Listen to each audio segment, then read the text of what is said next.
Welcome to the Deep Dive.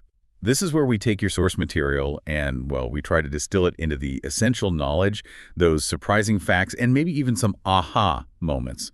Today, we're plunging into a really chilling collection. We've got journal entries, letters, reports.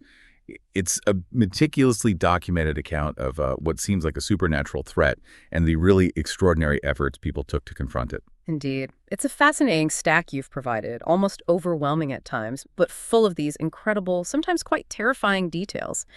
So our mission today, I suppose, is to sift through all this, to understand the true nature of the challenge these individuals faced, and how they pieced together this mosaic of strange events to confront what looks like a very ancient, very pervasive evil. Okay, let's start unpacking this with Jonathan Harker. He's our first diarist heading off to Transylvania. Even before things get really strange, what strikes you about his initial observations? Well, what's fascinating right away is his eye for detail and the contrast he notes. He explicitly talks about leaving the West and entering the East. He sees these, splendid bridges over the Danube, but also notes the lingering traditions of Turkish rule in Budapest. His early notes feel almost like a travelogue. Yeah, almost mundane at first. Right. Unpunctual trains, the local food he mentions, mamaliga, which is like a cornmeal porridge, and impletaka, a braided bread. He actually says he wants the recipe for the impletaka. Yeah, and he observes the Slovaks, calling them picturesque, but also barbarian with their big cowboy hats. It really sets up this contrast between his sort of rational Western viewpoint and this older, maybe more mysterious landscape he's entering. But that mundane feeling, it shifts pretty quickly, doesn't it? Yeah. He starts noticing things like queer dreams, there's a howling dog, and then those weird blue flames the driver keeps stopping for. Yes, the blue flames. And that raises the question, what do they actually signify? It's not just some random local superstition, apparently. The Count himself explains it later. He says they mark hidden treasure buried in ground that's been fought over for centuries by the Wallachian, the Saxon, and the Turk. Okay, so it ties into the land's history immediately. Exactly. It subtly weaves in this idea of a place just steeped in violent history, ancient beliefs, where hidden dangers might lurk alongside hidden riches. It sets a very specific kind of chilling stage. And Jonathan's description of the final journey to the castle, it gets darker. Winding through frowning rocks and trees, it gets colder, there's fine snow, and the sound of wolves. He says it grows nearer and nearer, almost like they're closing in. Goosebumps already. And then he arrives at the castle itself. Vast, ruined, tall black windows, broken battlements. What are our first impressions of the Count through Jonathan's eyes? Well, Jonathan's first descriptions are just crucial because they immediately feel off. He notes the Count's incredible strength. His handshake, Jonathan says his hand actually seemed like a steel vise. Wow. Yeah, but then it's the really unsettling physical details. The hand is coarse, broad, with squat fingers, and disturbingly, he notes hairs in the center of the palm. Oh. Right? And the nails are long and fine and cut to a sharp point. Add to that rank breath and these protuberant teeth. It's a carefully constructed image. It feels designed to be uncanny, maybe tapping into some anxieties about, the line between human and something else. So the ordinary is definitely giving way to the uncanny at this point. Absolutely. It foreshadows this deep, almost visceral terror. And this is where Jonathan really starts to feel trapped, isn't it? He notices the Count isn't around during the day, his weird nocturnal habits. But he also observes some surprising qualities about the Count, beyond just the creepy stuff. Yes, and Jonathan's journal is so meticulous here. It reveals these almost contradictory details. The Count has this sharp intellect, right? He's got these big plans for London. He's learned English through books, apparently longing for the whirl and rush of humanity. His grasp of business matters, despite never having been to England, Jonathan calls it wonderful. He seems really cunning. Sharp mind, then. Definitely. But then alongside that, Jonathan sees the truly weird things. The Count doesn't eat. He casts no shadow, makes no reflection in Jonathan's shaving mirror. The classic signs. Exactly. And Jonathan's fear just builds. He feels like he's in prison. And that climactic observation, seeing the Count crawling down the castle wall, downwards in a sidelong way, like a lizard, that just amplifies the dread. It's not just a strange man, it's something fundamentally alien. And then the encounter with the three women. That had to be a turning point for Jonathan. Horrifying. Oh, absolutely horrifying and pivotal. His description of them is so chilling because it's also seductive. Brilliant white teeth that shone like pearls against the ruby of their voluptuous lips. And crucially, just like the Count, they threw no shadow on the floor. No shadow. Right. And Jonathan describes his own reaction, this mix of wicked, burning desire and deadly fear. It captures that seductive danger perfectly. The allure and the threat combined. Precisely. And his terror when they actually move towards his throat and then Count intervenes almost possessively, it just underscores how incredibly trapped Jonathan is. He's left in a sea of wonders, as he puts it. Terrible wonders. The Count also talks a lot about his heritage, his sickly background. That seems important too. Yes, very important. He talks as if he was personally there for centuries of battles. He claims descent from Attila, whose blood is in these veins. He boasts about driving back invaders, always using we, like he's royalty, like a king speaking. The Zekles were historically known as warriors, border guards. So this connects his power directly to this very real, very violent history and lineage. It gives insight into his ancient roots, his warlike fury, and this immense ego. So Jonathan tries desperately to escape. He finds the Count in that box of earth looking dead or asleep, and he even considers trying to crawl down the wall himself. It really shows his desperation. Utter desperation. So putting all those initial observations together, what does it tell us about what the Count actually is? It tells us he's not just a man. These are the first really concrete clues to his true nature. He's ancient, immensely strong, seems to control his environment, predatory. But crucially, he also has vulnerabilities, specific ones, tied to the day-night cycle, mirrors, shadows, and, importantly, his need for that native earth to rest in. These details, which Jonathan carefully records, they lay the groundwork for understanding what the group is up against later. A powerful, cunning being, yes, but one bound by certain ancient laws or rules. And that ancient power doesn't stay contained in Transylvania, does it? It arrives in England, on the shores of Whitby. That ship, the Demeter. Chillin' stuff. Oh, the arrival of the Demeter is just uncanny, utterly disturbing. It rushes into the harbor with all sails set, but there's no one steering it, save by the hand of a dead man. Dead man at the helm. Yes.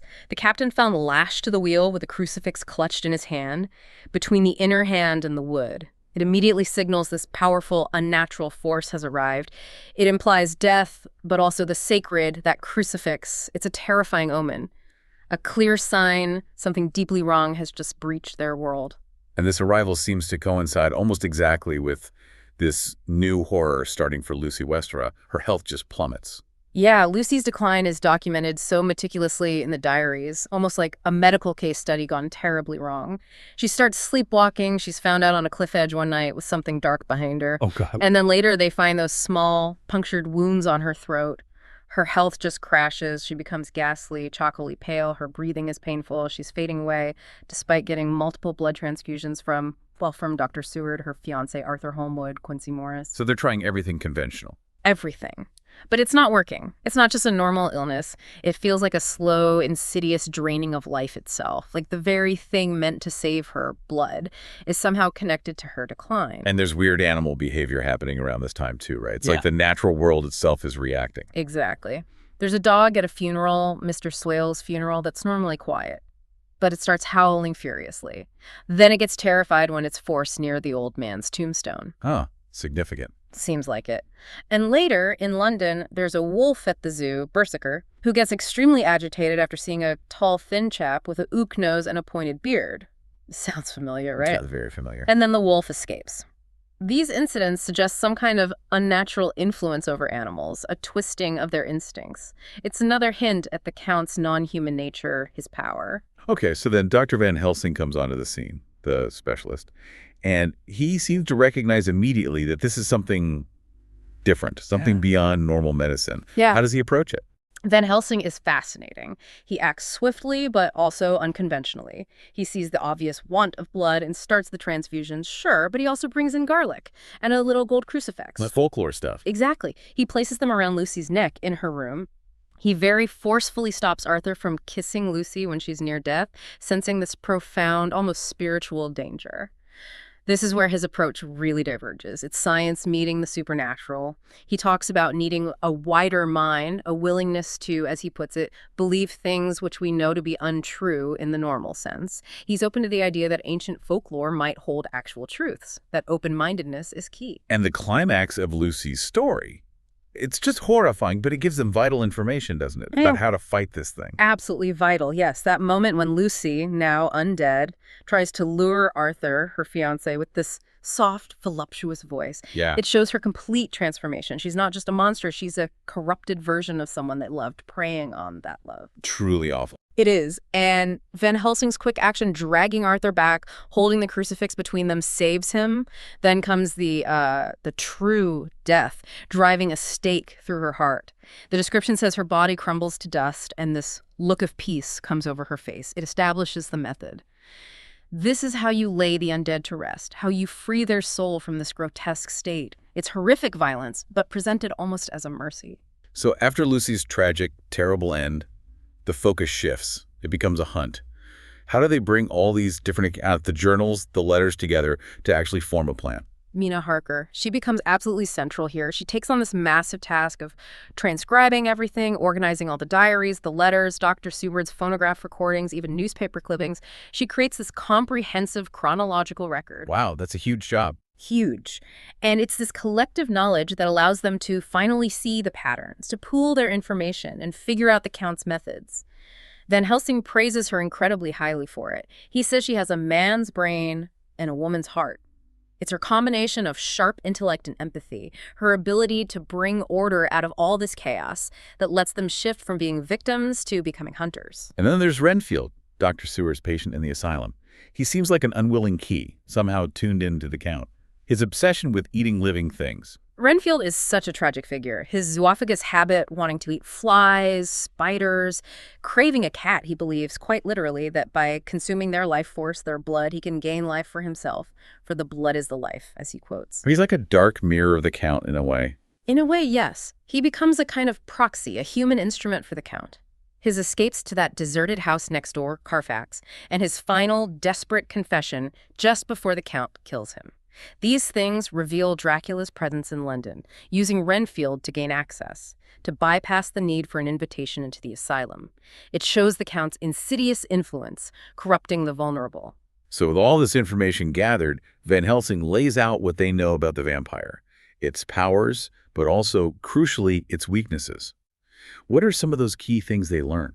Van Helsing becomes like their strategist, their supernatural expert. He systematically lists the vampire's traits: immense strength, strength of 20 men, no shadow, no reflection, the ability to transform into a wolf, a bat like they saw hints of before, even into mist, apparently letting him slip through tiny gaps. Okay, that sounds pretty unbeatable. It does. But then come the limitations, the weaknesses. This is what gives them a fighting chance. He cannot enter a place for the first time unless invited by someone inside. The threshold rule. Exactly. His power basically vanishes during the day. He can only change shape at very specific times: noon, exact sunrise, or exact sunset. He struggles with running water, can only cross it at the slack or flood tide, and, of course, he's repelled by sacred things: the crucifix, garlic, and especially the consecrated host, the communion wafer, which physically burns Mina when Van Helsing tries to protect her with it. So powerful, yes, but not invincible. There are rules he has to follow. Precisely. These aren't just random details, they're exploitable vulnerabilities. They turn this seemingly supernatural, unstoppable force into something they can actually plan against, something tangible, even if still terrifying. He also seems like quite the strategist himself, learning and adapting. Oh, absolutely. Van Helsing points this out. He says the Count has a child brain in the sense that he learns experimentally. He starts by having others move his boxes of earth, then he helps, then he learns to do it himself. And his plan for London is very methodical, distributing those 50 cases of common earth to different locations across the city, Carfax, Piccadilly, and others. He's setting up multiple safe houses, multiple refuges. Thinking ahead. Very much so. Van Helsing emphasizes his persistence, comparing him to a man-eater tiger that always comes back. He prepares for hundreds of years, learning new languages, studying new societies. He's not just ancient evil, he's an adapting ancient evil. Okay, so the team now knows his powers, his weaknesses, and his London safe houses. What's their immediate plan? It sounds incredibly dangerous. It is dangerous, but it's also quite brilliant based on what they've learned. Their primary goal is to find those boxes of earth, his refuges, and sterilize them using the sacred wafer. Take away his resting places. Cut off his power source, essentially. Yeah, exactly. Jonathan uses his knowledge of the transactions to trace the locations of the remaining boxes scattered around London.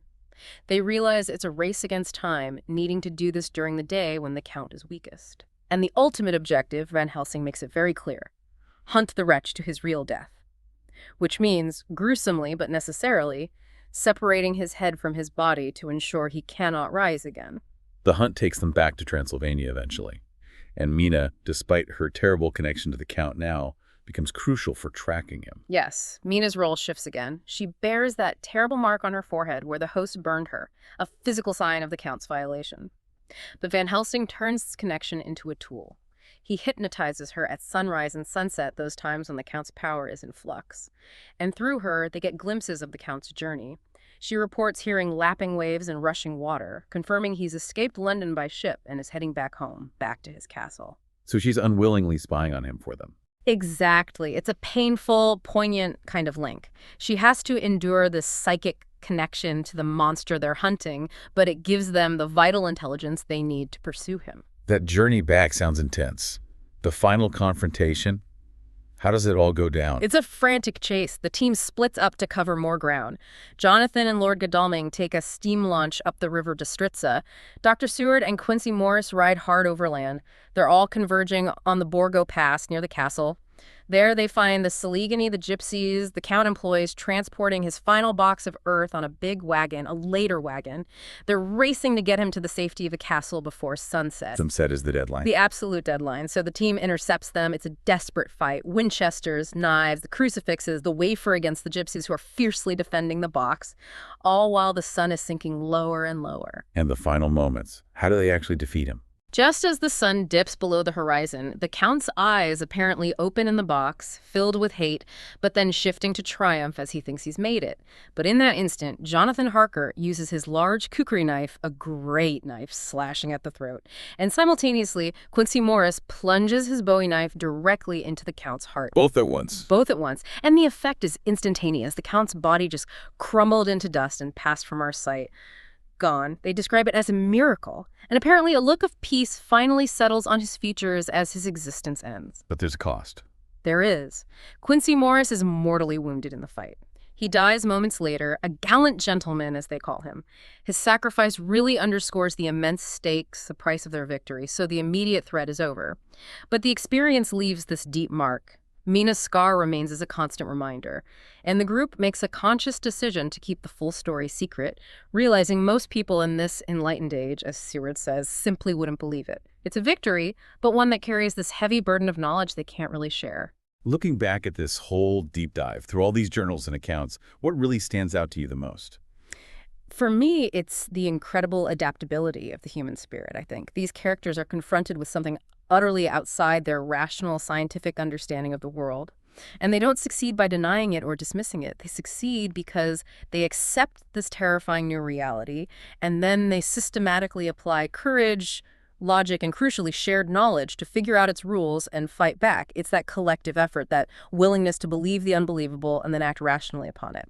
That, to me, is the real core of it. They had to open their minds to, as Van Helsing says, things which you cannot understand and yet which are.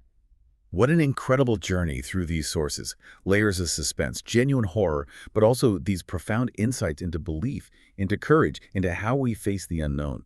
From Jonathan's first meticulous, almost mundane observations to Van Helsing's radical blend of science and ancient lore, it really shows how even the most terrifying mysteries might be unraveled if we're willing to look beyond what we think we know. Indeed.